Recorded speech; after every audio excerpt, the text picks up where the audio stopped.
would like to begin by acknowledging the traditional custodians of the land on which I live and work, the Gundungurra land and people. I pay my respects to their elders, past, present, and emerging, and extend that respect to all Aboriginal and Torres Strait Islander people. I also want to acknowledge the traditional custodians of the lands on which you, our listeners, are joining us from today. I recognise the deep connection that First Nations people have to this land, their enduring culture, and their commitment to the preservation and care for their country. This land was never ceded, and it always was and always will be Aboriginal land. Welcome to Beyond the Surface. This is a space for conversations that sit at the edges of faith, identity, power, and recovery, especially for those of us who have been shaped, stretched, or harmed by fundamental religion or high control systems. Some episodes are personal, some are reflective, some are educational or curious, or quietly disruptive. All of them are grounded in lived experience and a deep respect for the complexity of leaving, questioning, and rebuilding meaning. We will be talking about religious trauma, various forms of abuse, cult dynamics, queerness, and recovery, not in neat answers, but in honest conversations. In listening to these conversations, some parts might be heavy or activating for you. Please take care of yourself while listening and feel free to pause or step away if you need to. I'm Sam, and I'm really glad that you're here with us. Okay, here we are. Welcome to the final episode of Beyond the Surface. I've been sitting with how to start this episode for a while because there is no clean way in. There's no obvious hook, no provocative opening question, no story I can use to ease us into this topic. Today, the topic is the ending of something.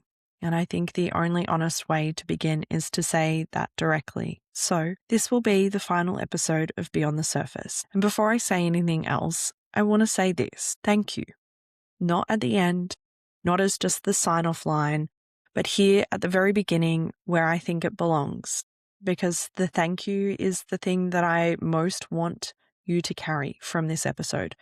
Everything else, the reflections, the memories, the honest stuff about why I'm finishing, all of that comes after. But the thank you comes first. So thank you.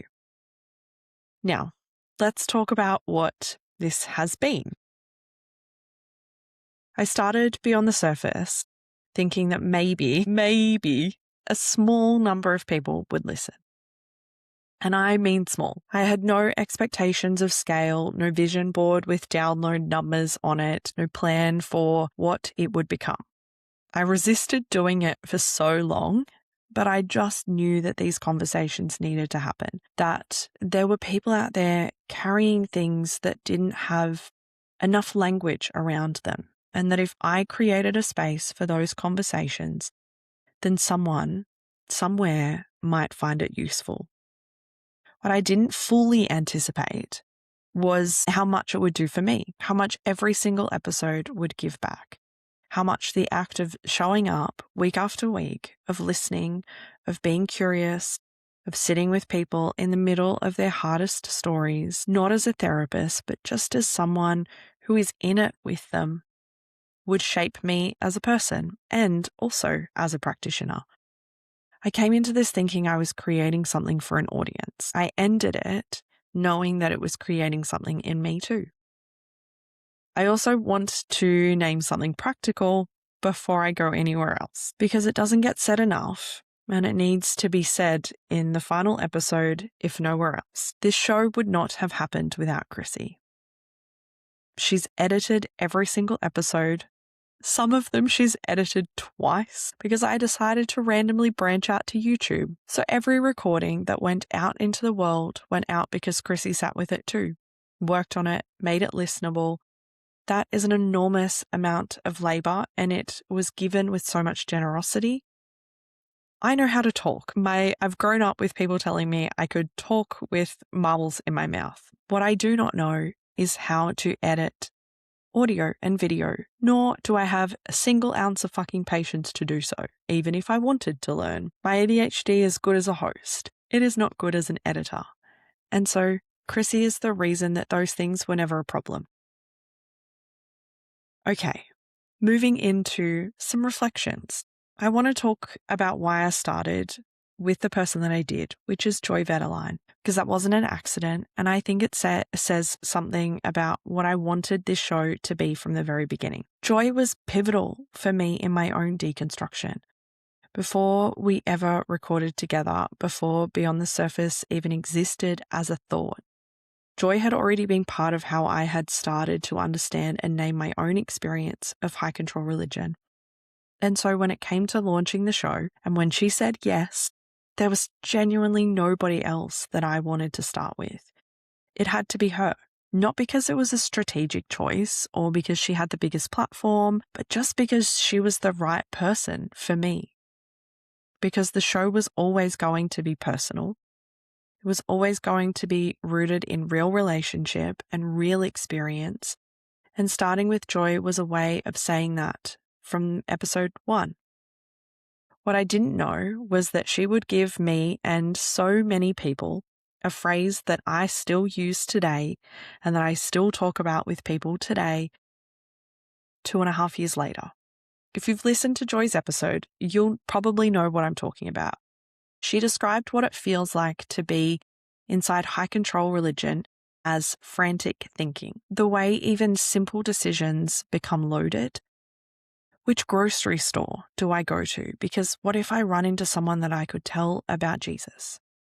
That image has stuck with me because it captures so many things really precisely, but none more than the way that ordinary becomes saturated with spiritual consequence. The exhausting surveillance of just everyday life. I still use it. I probably always will. And the fact that a phrase from episode 1 is still living in my head rent-free and in my practice and in the lives of so many says something about the quality of what was shared from the very beginning. A matter of weeks later, I had a conversation with David Haywood, known as the Naked Pastor. He gave me something that landed very differently and something that I have brought up in many other podcast conversations and in many conversations in my practice with people. He said that deconstruction is a way of life and that he will be deconstructing until he dies. Now, on the surface, that might feel very confronting or very morbid, but I remember the room feeling like it shifted a little when he said that, because I think a lot of us come into deconstruction with the secret hope that there is an end point to that there is a place where you will arrive at where the questions stop and the dust settles and you finally know what you think and believe now. Because that's what happened the first time, right? And yet, David just didn't offer that. He offered something more honest and in some ways, like I said, more confronting. That the questioning itself is the practice. That it doesn't end. And I've watched that land on people as uncomfortable at first. And then if they sit with it, actually one of the most validating things someone has said to them. Because it means that you are not broken for still having questions. You're just awake. I love that it was confronting.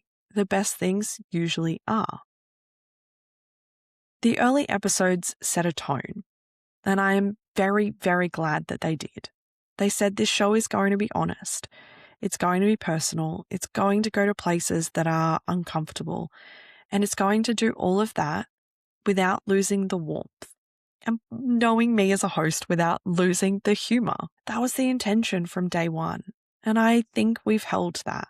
And looking back, I think we held it because of the guests who understood instinctively what the show was trying to be and met it there. I was lucky in that from the start. It wasn't all me. It was the people who I asked to be a part of it also. One of the things I want to say about the guests on this show is that I never approached an episode as an interview. I approached it as a conversation. And I think that distinction matters because it shaped everything about how the show felt, to me in particular, hopefully to the guests, and I think to all of you who listened. Conversations are unpredictable in the best possible way. You don't know where they're going. You have no idea where they're going to go sometimes. You can't script the moment when someone says the thing that you didn't know needed to be said. And that unpredictability is exactly what produced some of the most significant moments across the life of this show. Jess Manusama's episode is the most downloaded episode in the show's history, and I think that reflects something real about what Jess brought.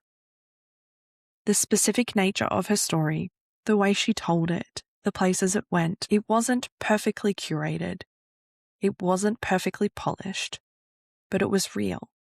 And that episode clearly reached people, and I'm so glad that we made it. There's something about a conversation that goes exactly where it needs to go, whether either of you are planning it that way. That's what that episode was. And the response it got confirmed that when a story is told with that level of honesty, it finds the people who need it. The second highest downloaded episode is surprising for me because it was the second time I shared parts of my own story. And that was one of probably the most chaotic episodes in the best way that I recorded.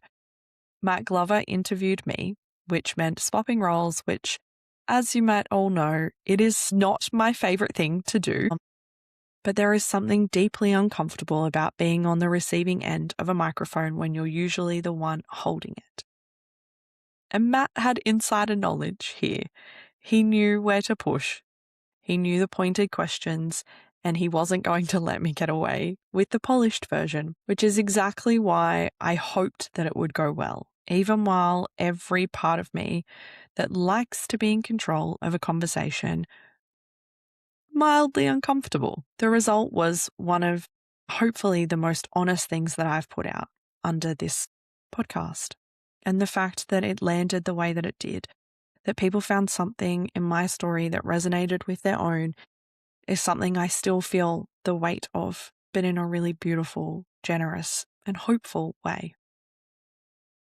I want to talk about Colby Martin for a moment. And this might be a random episode for me to pull out in amongst all of the episodes to reflect on. But I want to be honest about something. Every single time I sat in front of a man and I interviewed them, I had female conditioning from being a part of a high control, complementarian, gender roles church. I had to give myself permission every time I interviewed or had a conversation with a male because I had to remind myself that I was allowed to do this. And I don't talk about that a lot. I don't know that I've ever really talked about that publicly, but it is part of the reality of coming from a space that told you that because you're a woman that you didn't get to have a voice here. Colby's episode was something else entirely, because my nervous system was not entirely on board before that recording. Colby is a straight white pastor. My body knows what it has learned to expect in that combination of words, and it was doing its thing in the lead up. I'm glad I did it anyway, because I knew that Colby was affirming. I'd read Unclobber, and I knew that people needed to hear what he had to say. I knew that there were queer people out there, queer people of faith in particular, that needed to hear that those things are not in contradiction from one another. And I think the second reason why I'm glad I did that episode is because the conversation with Colby reminded me that people are specific and surprising, and that my nervous system's pattern recognition, however well earned it is, doesn't always need the final say. That episode was good. And sitting with the discomfort of doing it was worth it. To flip the reflection for a moment, Sarah Madison was and still is my favorite person to have been on the podcast. I remember the moment that I read the email. It was late at night saying that she would love to be on the podcast. And I fangirled the fuck out of that episode. I know that people know that who have listened to it. I fangirled then and in the episode, and I still fangirl a little bit now. I'm not even going to pretend that I didn't or that I don't. I love Sarah's books. I love the way that she wrote about the impact of purity culture in the spiciest way, and I love how much that is impacting so many people who get to read it. And what's made it even better is that we've been able to stay in touch since. And I've been able to play a very small role in one of her books. And so I love that is something that's come out of this show. It is something that I don't take for granted, the way that some of these conversations have opened into actual ongoing connection.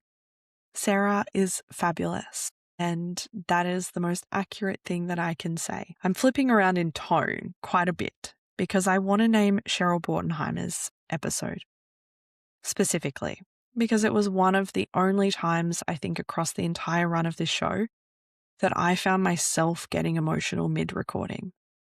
Cheryl talked about her experience of child sexual abuse within a religious context with the most amount of rawness and bravery that I genuinely was not prepared for, even having prepared. There are guests who tell their story, and then there are guests who give you their story, who hand you something that costs them something real to share. Cheryl is the latter of that. That episode is still one I think about. If you haven't listened to it, please do so, but please do that with care. I know that Grace's episode where she talked about asexuality and demisexuality is one I come back to because of what I know it did for people listening.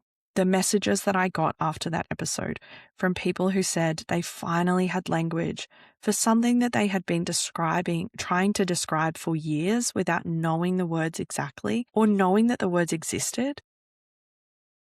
This is why the show existed, to give people language, to say this thing that you are experiencing has a name and you are not alone in it. Here it is. And as an extension of that, I want to say something about the LGBTQIA plus representation across the life of this show. Because as a queer person, I'm so genuinely proud of it. Because so many of the voices that came onto this podcast were queer voices. Bisexual, gay, lesbians, trans, non-binary, asexual, the full spectrum. And here is something that I want to say that might surprise no one. Those were almost always some of the most joyful episodes that I got to record. Because there is something about queer people who have come through religious trauma together, people who were told in the most fundamental way that who they are is wrong, who find each other and can laugh about the pain, yes, but also about the absolute absurdity of some of it. The things that we believed, the things we were told, the lengths that we went to. There is a particular kind of dark humour that exists in this community and broadly, and it is one of the most alive things that I've been able to be a part of and to witness. I have had in-jokes with guests I've only ever spoken to once, across different continents, different backgrounds, different specific versions of the thing we both survived. That shared recognition of, oh my God, us too? It's one of the things that I will carry the longest from this show. The intersection of queerness and religious trauma is a particular kind of wound, but the community that grows in that intersection is also a particular kind of extraordinary. And I got a front row seat to it over and over again across the life of this podcast, and that was a privilege, and I knew it at the time, and I still know it now. I'm obviously not going to do this episode without talking about Elise Hurd. She holds the record for the most episodes on the show. She's pretty much part of the furniture, including episodes where we talk about the Religious Trauma Collective, now known as Religious Trauma and Cults, which we co-founded and now co-direct together. But what I want to say about Elise is that her support for this podcast predates everything else. Long before we were in a relationship, long before RTC had fully taken shape, Elise was someone who showed up for this work and for me in it. Having someone in your corner who genuinely understands this space, not as an outsider watching, but as someone who is in it, alongside of you, who gets the stakes, who knows what these conversations cost and what they give. That is invaluable in a way that's hard to fully articulate. It made me braver. It made the show better. A podcast is spoken as though it's supposed to be a one-directional thing. Someone talks, people listen. And there's nothing wrong with that model. But that is not quite what I wanted Beyond the Surface to be. The conversations were real. The guests weren't performing for a microphone. They were talking to me and through me to the people listening in a way that was genuinely mutual. And some of those conversations apparently didn't want to end when the recording did. They just kept going. And I love that. Aaron Kelly, Kit Morgan, Christy Hyde, Ben Nicholson, Claire McIver, Liz Cameron, Ash Buckner. These are people that I recorded with and I didn't know them at the time. And then I didn't stop talking. Real friendships, the kind that you don't manufacture and you can't always plan for. The kind that just happen when two people sit down and tell each other the truth about their world and their story. I want to say something about what it means to make a podcast in this specific space, about this specific topic. The conversations are not casual. You are not discussing celebrity gossip or debating the best travel destinations. You are sitting with people in the places their lives were most profoundly shaped and sometimes most profoundly harmed. And doing that repeatedly, week after week, with different people, it connects you to the human beings on the other side of that in a way that is hard to describe. You see something in people when they tell their hard stories. And sometimes they see something in you when you receive it. And that mutual seeing is where friendships are born. I didn't expect that. I expected to make good episodes. I hoped to make good episodes. I didn't expect the episodes to give me some of the best people that I now know. That has been one of the greatest surprises and the greatest joys of this whole endeavor. And I want to say something about what it means specifically to make friends in this space and to make friends as an adult, because they're not casual friendships built on shared hobbies or proximity. They're friendships built on having sat in something hard together, on having been honest in a recording and had that honesty received and reciprocated. There is a particular quality of a friendship that starts that way. It's already passed a certain test, so to speak, before it's even a friendship yet. The conversations that happened in these recordings were already the kinds of conversations most friendships might never reach. I am beyond grateful for that. When I started Beyond the Surface, the core of it was stories, lived experience, the specific irreplaceable thing that happens when a real person sits down and tells you what they actually went through. Not a summary, not a framework, but the texture of it. And that never changed. That was always the foundation of this show.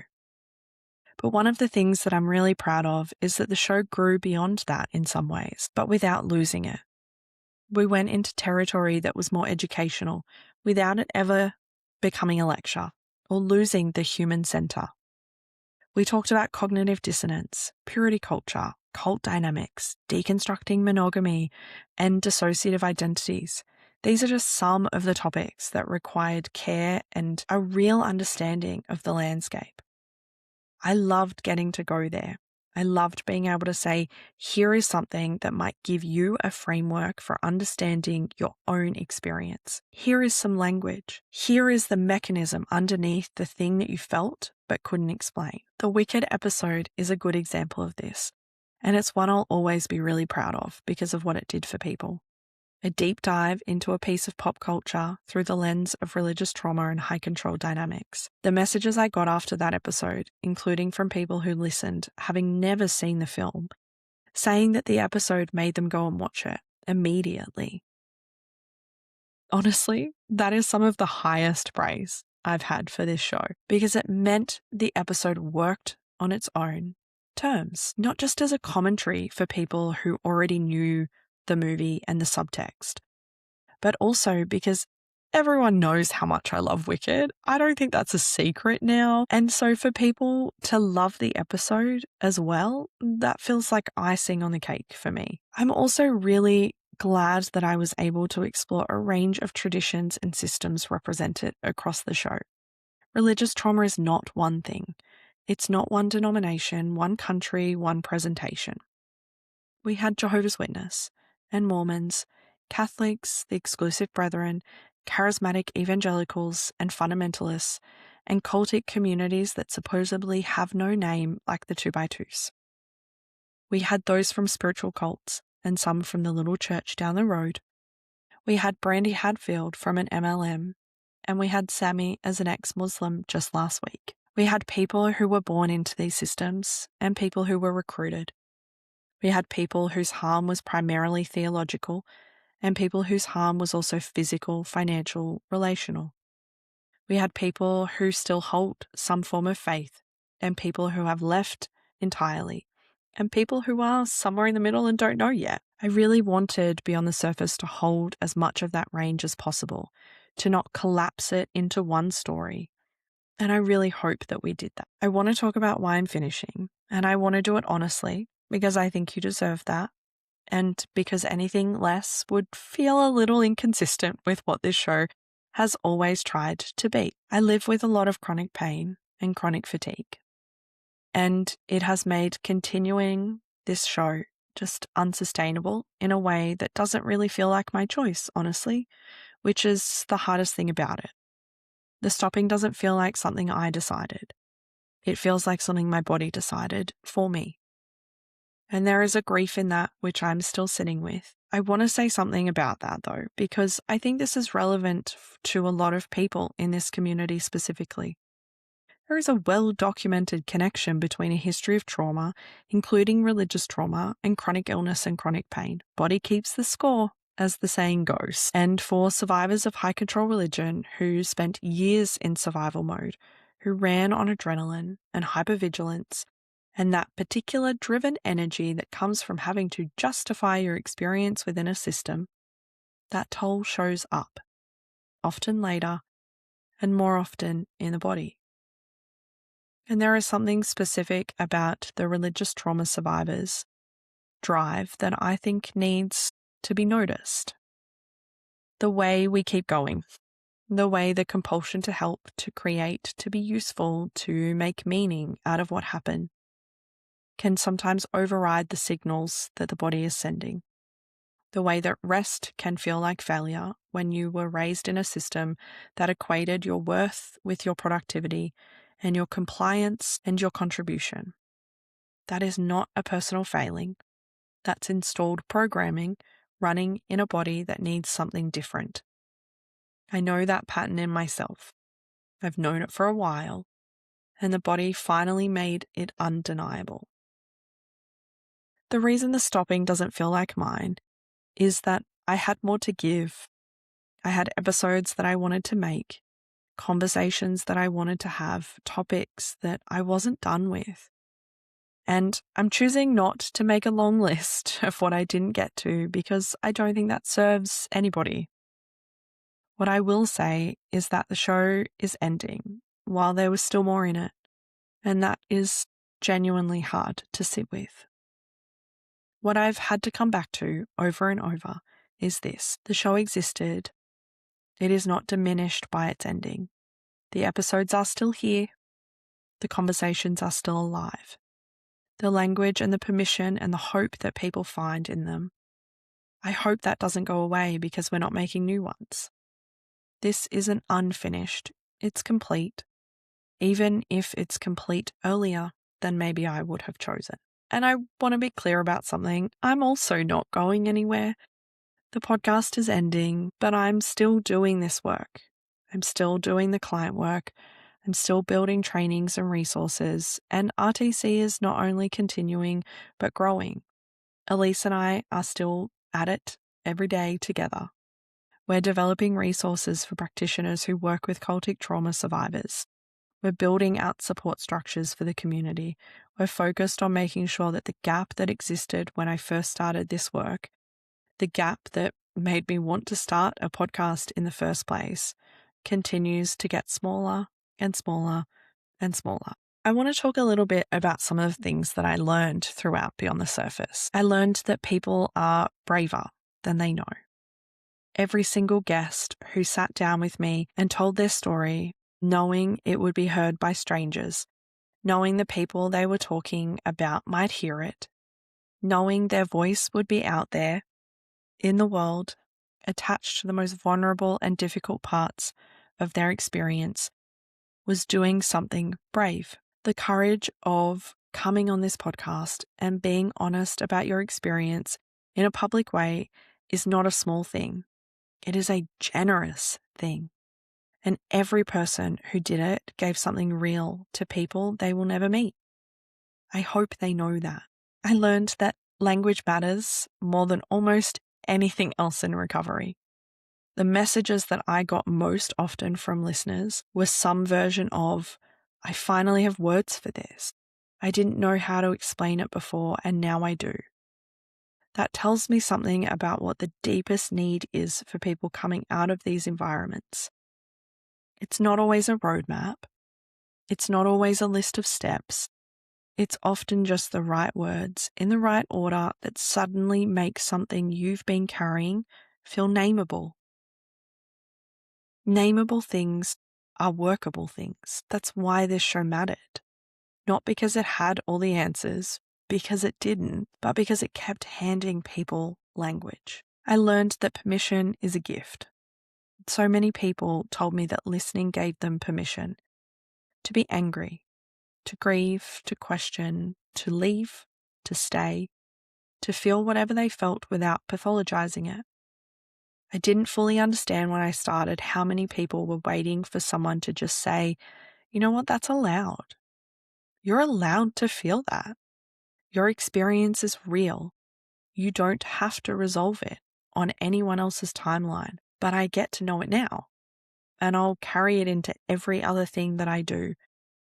And I want to say to you one more time, just in case nobody else has lately, whatever you are feeling about all of it, the system, the leaving, the grief, the anger, the relief, the complicated love for things that also hurt you, all of it is allowed.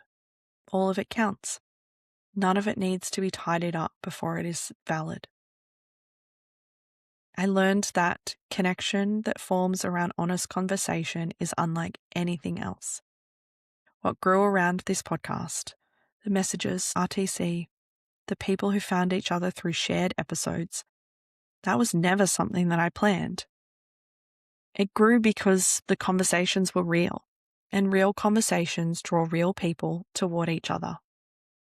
I'm so proud of, yes, the community that exists in this space. Not because I built it, but because I got to watch it happen and be a part of what sparked some of that. I learned that laughter is part of the healing. Now I knew this already, but I'm so glad that it reinforced it. I said earlier when I talked about the queer guests that I've had, but I want to say it more broadly because it's true across the whole show. The capacity of people to laugh at what they've been through, not to minimize it, not to bypass the grief, but alongside the grief, in the middle of the hardest conversation, is one of the most alive things I get to witness. Religious and cultic trauma is serious. It causes real harm with real consequences, and also some of what we believed was objectively hilarious in retrospect. And being able to hold both of those things at the same time, to be in a recording with someone and find ourselves properly laughing at the absolute absurdity of something and then go right back into the hard stuff, that isn't a contradiction. It's resilience. That is humans doing what humans do. And I loved every time it happened. I want to talk about a mode that many of you will recognize, and just to lean into that humor a little bit. I don't know how else to describe it. A whole register of language and response, an internal posture that got installed so early and so thoroughly that it still loads sometimes before I can stop it. Someone says something completely ordinary, not religious at all, and church mode is there, activated. Finishing the sentence with a verse or a phrase I haven't said out loud in years, but apparently I have still fully memorized it. Someone says, "Can you do it?" Simple question, right? And before I have consciously processed the question, Philippians 4:13 is already loading. I can do all things through Christ who gives me strength. I don't go looking for it. I'm sure you don't either. I wasn't thinking about scripture. My brain just went there, automatically, like a reflex, which is exactly what it is. The verse isn't a thought I'm having.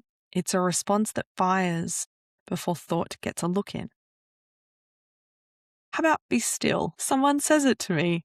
A partner, a therapist, a friend, literally anyone. And Psalm 46:10 is right there. Be still and know that I am God. Which is a lot to have arrive when someone's just asking you to relax for a minute, or to just take a breath or take a moment. What I love about this, and I do mean love genuinely in a this is the funniest part of recovery kind of way, is that across more than 100 episodes of this podcast, 133 to be exact, I have watched this land in real time with guests over and over again. We would be in the middle of a conversation about something completely different, and one of us would say a phrase, and you can see it. That little flicker of recognition, the involuntary completion, because the language was the same across denominations, across countries, across completely different specific versions of the thing we all survived. So much of that vocabulary was shared. And there is something both darkly funny and genuinely moving about sitting with someone from a completely different background, maybe on a completely different continent, and realizing you both have the same sentences living rent-free in your heads. Now, unsurprisingly, I'm going to talk about the worship version of this, because worship songs are entirely something else. Because at least a Bible verse is just words. A worship song has a melody. I think everybody has that part of us that, like, when we get a song stuck in our head. And my brain, it turns out, like many of you I'm sure, has retained a full catalogue of songs. I will wake up one morning randomly with Shine Jesus Shine in my head. Not because I was thinking about it, not because I heard it, just is there. 6:30 in the morning and I'm already in the building singing it. Shout to the Lord will arrive unannounced on any given day. And then there are days, genuinely fucking cursed days, where I will walk around and Oceans is just playing in my head. And I just have to accept it, because Oceans is a 7-minute song and your brain does not do the short version. Instead, my head got the full Hillsong experience, including the bridge that has a key change, and the bit where everyone in the room is crying and you can go back in time and you were definitely also crying, even if you might not want to admit it out loud right now. I don't choose any of this, and I know that you don't either. It's what happens when your most impacting musical education for formative years of your life was exclusively songs about Jesus. The retention rate is genuinely impressive. I wish my brain applied this capacity to things that I might actually need to remember, however it does not. You can take the girl out of the church. The church, it turns out, doesn't always have the intention of leaving the girl easily or quickly. I learned that you don't have to have it all figured out to be useful to people. I started this show mid-process. I feel like I'm still mid-process. I haven't arrived at some completed version of healed and sorted and done with deconstruction. And somewhere along the way, I realized that the honesty of being mid-process was not a liability for this show. It was part of what made it trustworthy. People could tell I wasn't performing, I hope. Particularly that I wasn't performing certainty that I didn't have. And I think that mattered far more than any polish or professionalism I could have offered instead. I learned that this work changes the person doing it.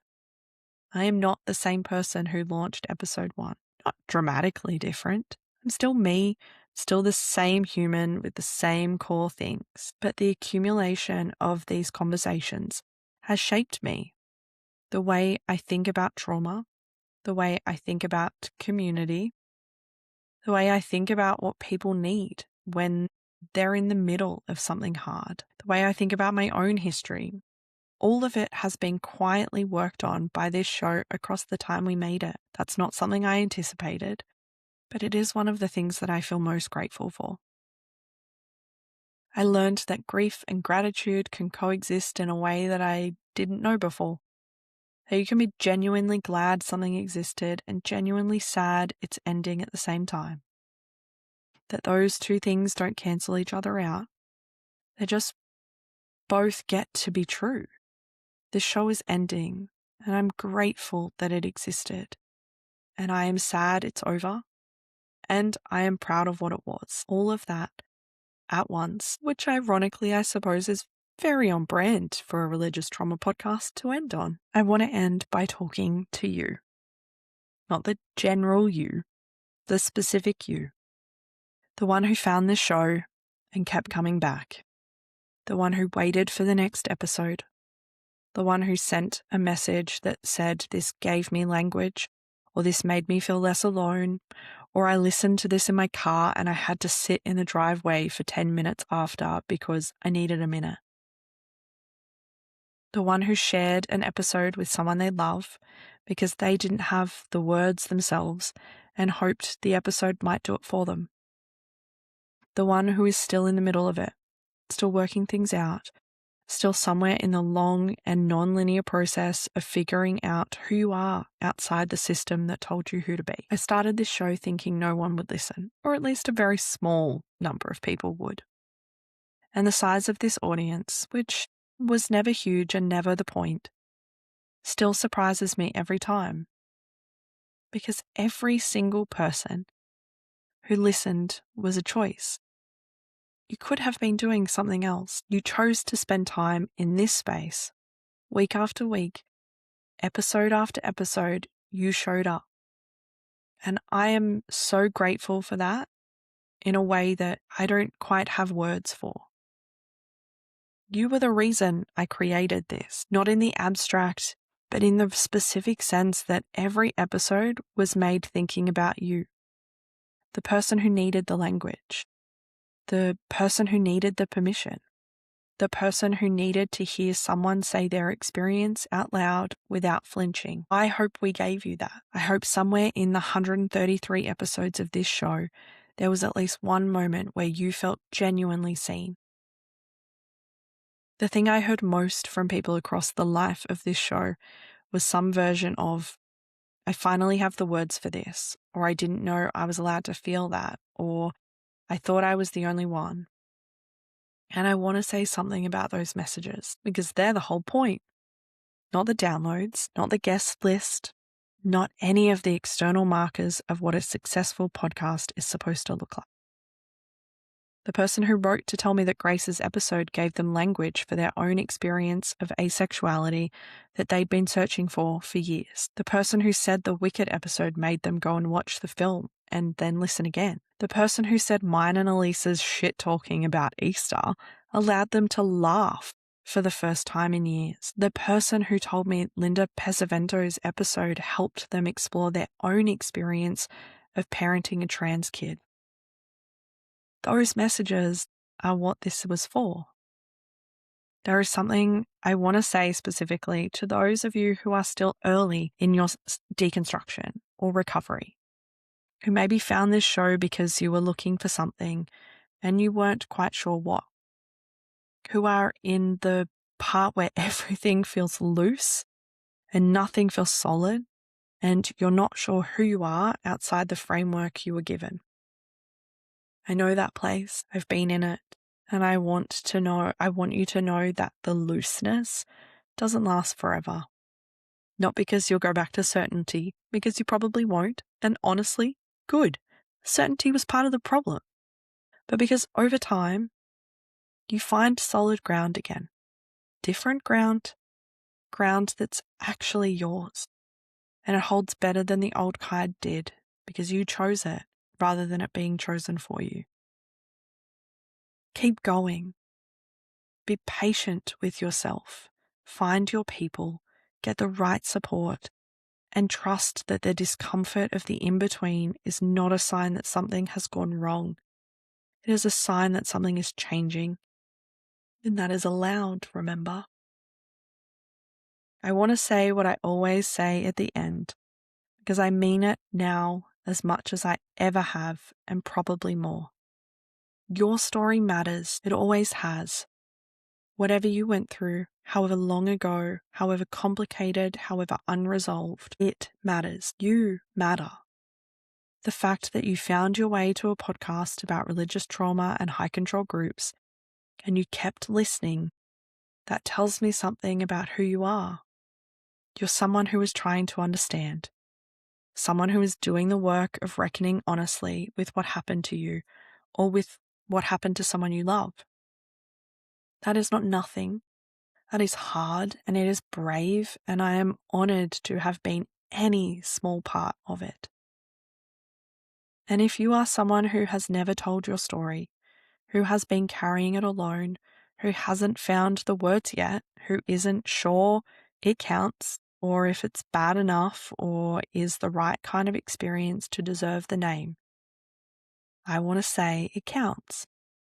It counts if it happened in a church, or a cult, or a community, or a family. It counts if it was loud and big or quiet and slow. It counts if the people who caused the harm would be horrified to know that you're calling it harm. It counts if you still love some of the people involved.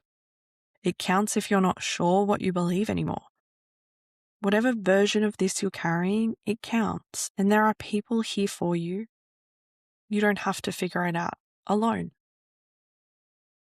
Now, if you're new here, if somehow this final episode is the first one that you found, please go back to the beginning. There is so much there. There are episodes that will give you language, guests who will make you feel less alone, those who will make you laugh, solo episodes that go into the territory that doesn't get named enough. Start anywhere. It'll find you wherever you need it to. Please know that RTC is not going anywhere. The community, the resources, the connection, all of it is still there and still growing. This is the end of the podcast, not the end of the work. You can still find me and you can still find us there. I will still be there. To every guest who trusted me with their story, thank you. Genuinely, from the bottom of my heart. You gave something to the people listening that I could not have given them myself.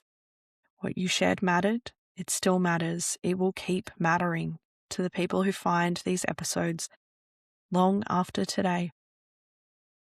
Your willingness to be honest in public about the hardest things is not something I will ever stop being grateful for. To Elise, who was here for so much of this, who built something alongside me and then somehow became more than that, thank you for being the kind of person who shows up fully in work and in everything else. And finally, to Chrissy, for editing every single episode, for all the hours behind the scenes that nobody sees, every time I asked you to change the reels 6 times, for being the reason this show actually made it out into the world in a form that people could listen to.